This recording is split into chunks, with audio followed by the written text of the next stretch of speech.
Sta suscitando polemiche la decisione dell'Igea di negare l'apertura delle miniere di Sosenatos in occasione della tappa di autunno in Barbagia in programma a Lula a partire dal 30 settembre. Una manifestazione di marketing territoriale promossa dall'Aspen, dalla Camera di Commercio di Nuoro, che coinvolge 28 comuni e che ha l'obiettivo di mostrare ai visitatori i tesori in ambito culturale, storico e produttivo delle comunità coinvolte. Sul diniego, Forza Italia ha presentato un'interrogazione in Consiglio regionale alla Giunta per chiedere conto dei motivi della decisione.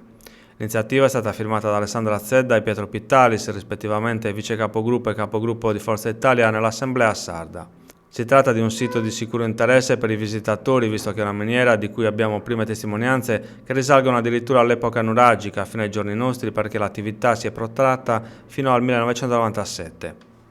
Secondo gli esponenti di Forza Italia, la decisione di Igea, ove confermata, striderebbe con la necessità di promuovere la Sardegna meno conosciuta, non meno attrattiva per i turisti rispetto ad altre mete più rinomate, e soprattutto all'esigenza di dare un futuro in chiave turistica a siti menzionati in diverse opere di archeologia industriale, con ricadute tutt'altro che trascurabili sul piano economico ed occupazionale.